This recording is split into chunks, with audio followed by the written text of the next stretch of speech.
Hi everybody, it's Thorn. I'm gonna take just a second because I kind of want to get in the habit of doing this just because I know I have a lot of new subscribers. My name is Thorn Mooney. I write books. I live on the internet. You can follow me on social media. I also have a Patreon with additional exclusive content. Mostly it's just me running my mouth about whatever I'm reading or my private life or what it's like being an author or just more of this kind of stuff. Anyway, self-promo stuff done. There you go. So in this video, I wanted to talk about mistakes. I think I've made this video actually before, but I've been on YouTube for like 10 years. So realistically, I need to make all of my videos again, just because, you know, people change their minds and have new experiences over the years. And I know I certainly have. So I want to talk about mistakes I've made as a practicing witch over the last 20 plus years. I've got 5 that made my list that I thought I would share with you. I would love to hear some of your own down below, just because I think that on social media in particular, we get so busy sharing the highlights in our life that I think we don't always talk enough about what's gone wrong or things that we wish we'd done differently. So I wanted to do that. So the first thing, and I think this is actually my number one thing going through this list, I wish that I had done my first rituals and spells sooner. I think this is like the number one, like, it's not an error, okay? That's not the word I want to use. But when I interact with beginners, this is always my biggest piece of advice. Whatever it is, whatever you're interested in, go do it, okay? I think that when we read a lot of books and we hear a lot of, especially like horror stories, things that can happen as we begin practicing magic and witchcraft, it kind of builds this wall inside of us. Like, we get ourselves so psyched up that it makes taking those first steps that much harder. And I really think that we overemphasize the bad, terrible, wrong things that can happen. I think realistically, especially as a beginner, especially as somebody who doesn't have experience working any kind of magical system, the odds of you blowing your face off or bringing about the apocalypse or whatever it is you're afraid of are just basically zero. If you could ruin your life just by doing a spell out of a book poorly, we all would have terrible lives, frankly.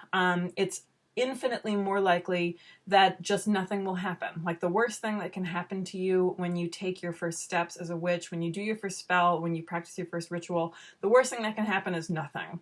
And I wish that I'd known that. I go back over some of the first books that I was reading, and most of these were written in the 90s and the late 80s, and a lot of them are just so, I think, overly cautious. There's a lot of admonishment about, like, making sure you get things right, making sure stuff is memorized, making sure you have the right ingredients, and that really just freaked me out as a young person.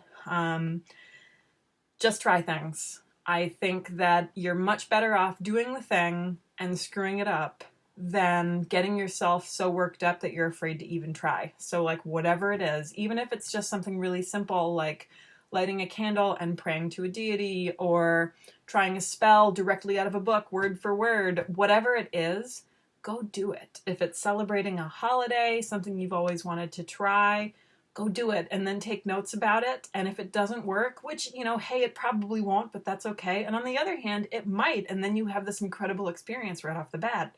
Take notes, see what you can do differently next time, and then start from there and improve on it.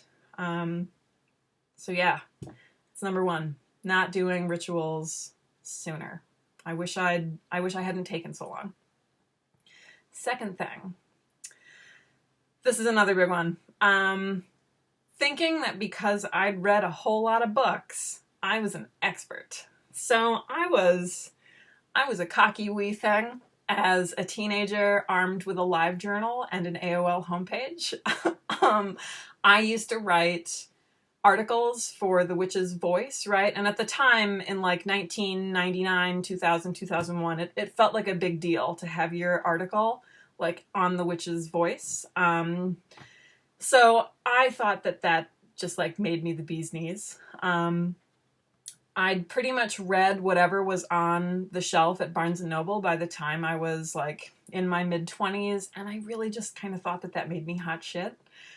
And it didn't. Let me tell you what. Like, when I started working with a group, when I started getting out into the wider community, when I started figuring out that, you know what, the best books often aren't on the Barnes and Noble shelf. You have to dig for them elsewhere.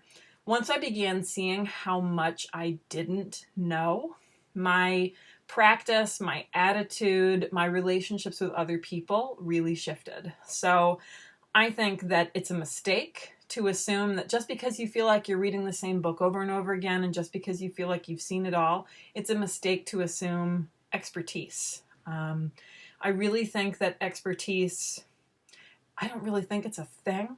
Like, we get better, we learn more, but witchcraft isn't this like calcified, stagnant thing that stays still. It moves and it progresses, and we have to kind of chase on after it.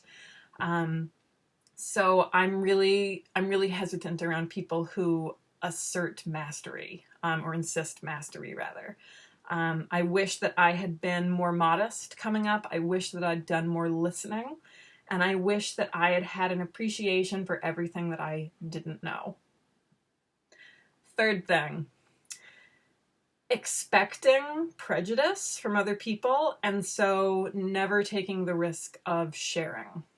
This is a big one, I think, especially depending on your region. So I live in the American South. I'm in North Carolina. And I definitely was told over and over and over again that people would be prejudiced, people would be hateful, so I needed to be quiet. And I was told this by other pagans, and other witches. So I kept my identity, my practice, like very close to the chest. And I'm not saying that we always need to be shouting about it from the rooftops. There are absolutely times when we need to be quiet. And if that's just your decision, if that's how you prefer to live, then by all means, that's your right. But I found as I got older that people were actually a lot less prejudiced than I'd been told. And overwhelmingly, I found that people were either like casually interested, and maybe even supportive, or else just completely blasé and didn't give a shit. I really can count on one hand the number of times where people were actually hostile, and none of those people were people who directly impacted my life in significant ways. So I would say give people a chance if you're comfortable. Obviously if you feel safe, if it's something that you want to share, I think that it's worth giving people the benefit of the doubt and not assuming that they're going to be hateful about witchcraft. I think especially it's 2020. It's different than it was in 2000, 2001. Again, like, know your region. I'm not saying like come out to your grandma if you think it's going to give her a heart attack. Okay. But like, I wish I'd given more people a chance than I did. I think I would have made more friends, and I think I would have been more comfortable in my own skin if I'd shared more when I was younger. The fourth thing, oh man, this is big, right? They're all big. I keep saying that. Is worrying about whether or not other people would take me seriously. This goes for both witches and non-witches. I was so worried about whether or not people would think I was, first of all, like an idiot for being interested in witchcraft, or then second, thinking that I was not really a witch because I was involved in the wrong kinds of witchcraft. Like, I spent way too much time being worried about what other people thought about me.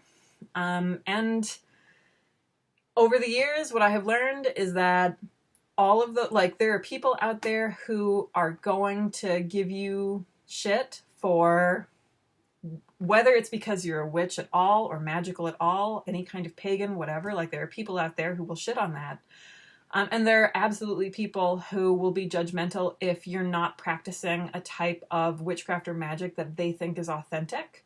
There's a lot of hate for Wicca right now, for example. Like, that's been dumped on for the last several years. Right? Like, and then when I was coming up in like the first decade of the 2000s, it was it was solitary folks who were really getting shit on. Like if you weren't involved in a coven, that meant that you weren't really practicing witchcraft if you weren't an initiate. And like all of that stuff is just garbage, guys. Like it's just garbage. It doesn't matter what kind of witchcraft you pursue. You're gonna have haters. And you just can't let that stuff bother you. And it really bothered me when I was in my teens into about my mid-20s.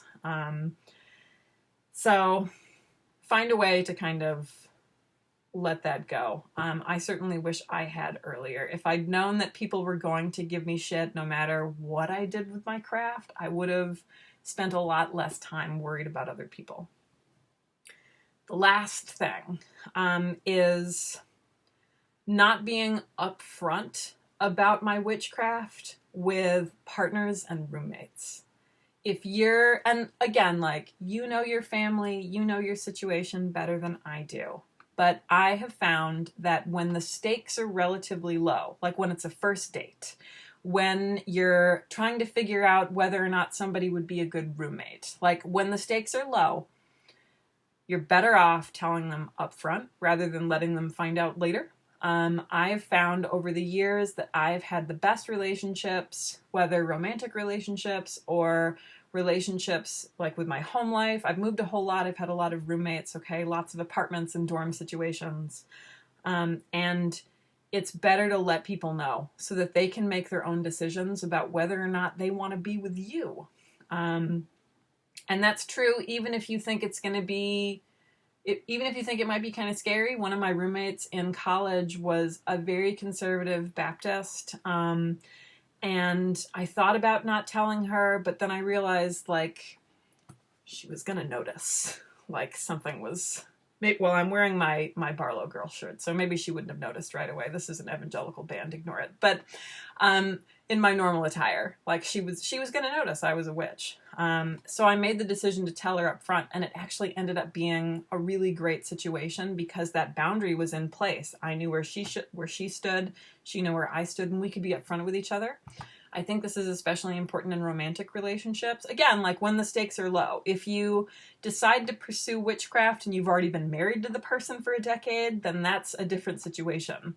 But like if you're on Tinder and you're meeting people for the first time or whatever, just tell them. Just tell them up front. It's going to save you so many headaches, I promise. So yeah, I think I told you 4 things, but there were 5 things. Those are what I think of as my biggest mistakes over the last 20 years or so. I wish that I had known these things as a youngster. Now you know them, and I'd be curious to know what else you'd put on this list or what I've missed. I hope you all are well. I hope you have a very happy Thanksgiving, my American viewers. Everybody else, I hope you at least have some time off this week. I will see you next time.